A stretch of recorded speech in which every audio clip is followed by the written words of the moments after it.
Hey there again, Bob from Ross here. Before wrapping up this lesson on vasoactive therapy in the ICU, I'd like to take a moment to discuss administration of vasoactives via peripheral IV.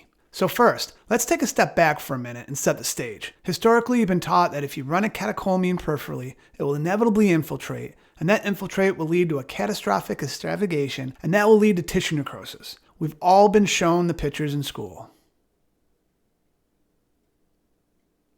So besides these scare tactic-like photos, where did this dogmatic, sometimes mantra-like teaching come that mandated essential line in all sick patients? Well, for many years, the Surviving Sepsis campaign was recommending immediate central access. This was mostly based on the need for the protocol to adopt rigid, goal-directed therapies that included essential line. And this included a CVP between 8 and 12 in non-ventilated patients, 12 to 15 in ventilated patients, and also a SCVO2 of greater than equal than 70%. But these examples of early goal-directed therapy are outdated, irrelevant, and obsolete right now. Now, this isn't a lecture on sepsis, but I think the medicine folks out there will agree that these guidelines really do set the stage for a lot of what we do in the ICU. However, even in the updated 2021 guidelines, the recommendation is for starting vasopressors early and peripherally without essential line. Now again, setting a bit of perspective here, no one is saying that a patient on high dose escalating vasoactives shouldn't get essential line. However, a couple things need to be mentioned. Vasoactive administration should never be delayed for essential line to be placed.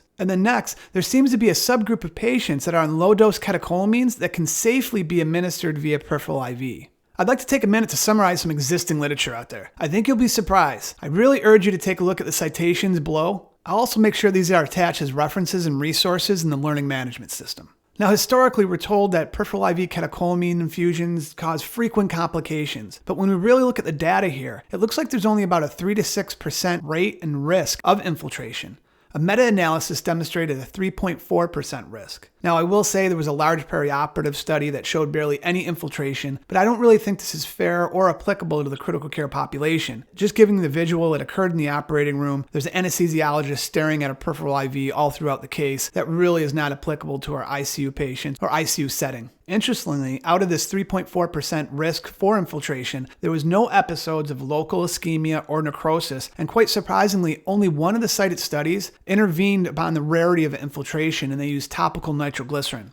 They did see skin blanching, edema, pallor, and local thrombophlebitis. What's real interesting to me is that 96% of the events, almost all the events, occurred with prolonged infusion. Now, what does that mean exactly as far as prolonged? It's hard to nail down. Looking at all the studies that I've evaluated, it's between 4, 6, 12, 24 hours. I will say the meta-analysis had a median time of 24 hours on this. Another stat that's interesting is that 85% of the events occurred distal to the antecubital fossa. So these are forearm IVs, hand IVs, finger IVs. And lastly, I appreciate this perspective. Central lines carry inherent risk and increased morbidity up to 15%. This includes acute issues like pneumothorax, vessel injuries, and arrhythmia, and also more long-term issues like infection. So we're comparing an infiltration risk of 3.4% in selected subgroup of patients versus a 15% risk for morbidity with central lines. So from there, what's my personal practice?